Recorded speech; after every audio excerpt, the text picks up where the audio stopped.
I think if you know business or not. And people ask me, should I go get my MBA? And you know what I usually tell them? You know if you need to go get your MBA.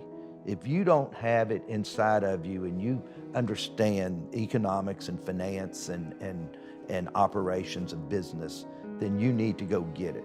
I knew that I didn't need it. It was just a God-given gift. But also remember, I didn't get a lot of those other gifts. Don't ask me to play that guitar. Don't ask me to sing you a song. And don't ask me to draw you anything. But you've got to know your God-given gifts. And everybody has it. Everybody in this room has it right here. So do what you know was your God-given gift and find a way to use that as your path.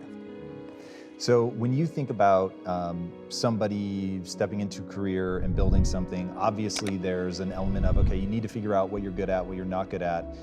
Do you believe that people can improve the things that they're not good at? Should they just entirely not think about that and partner with people that have a different skill set?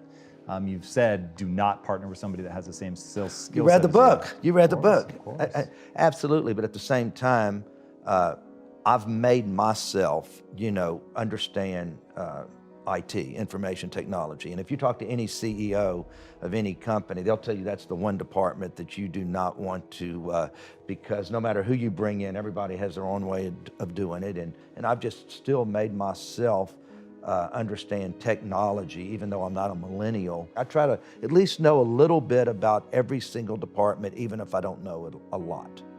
And so walk me through, you want to learn about IT, what do? You Googling it, or do you go sit down with the head of IT and say, teach me everything? No, I want to know everything. I want to understand this, malware, how people are getting into all of our systems and hacking us.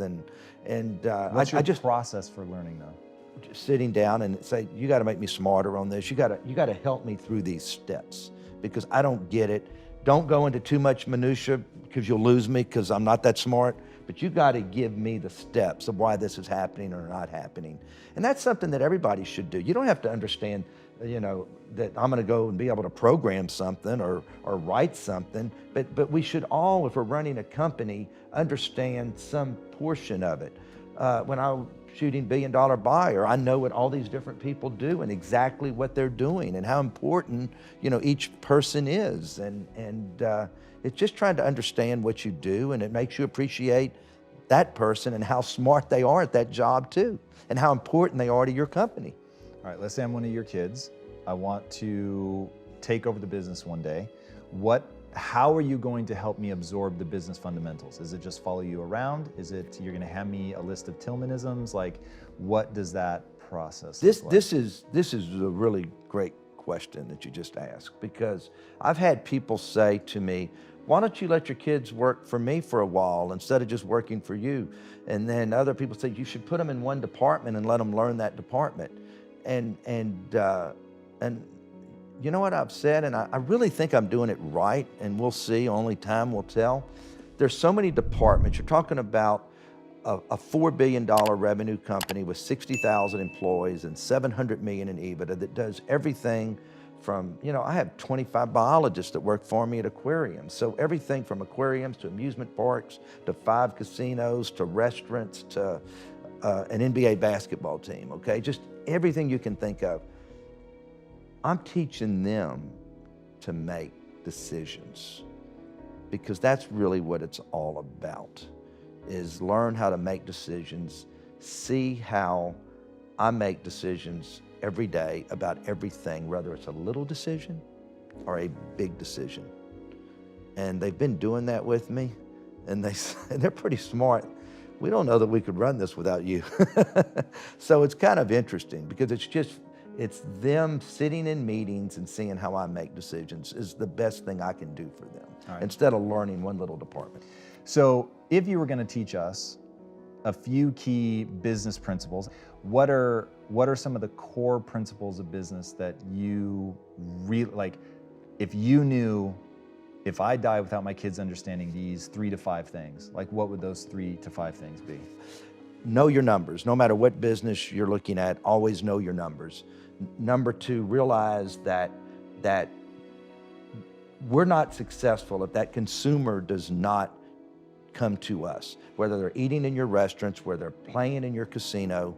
And whether, if you don't have a good product on that basketball court, the fans are not going to come and buy those tickets, the sponsors aren't going to come, and therefore you're not going to have the money to pay for those good players next year. You're not going to be able to pay Russell Westbrook and James Harden each $40 million a year. You've got to always remember, we're only as good as us taking care of that consumer. I operate by the 95-5 rule. 95% of everything we do in business, if we're doing anything, is right, so look for the 5%. How do you find the 5%? This is so powerful, and reading it in the book, I was like, okay, here we go. So how do you spot the 5%? How do you know what 5% matters? How do you prioritize how you attack that 5%? Okay, well, let me just say this, okay? I walked into this studio, okay?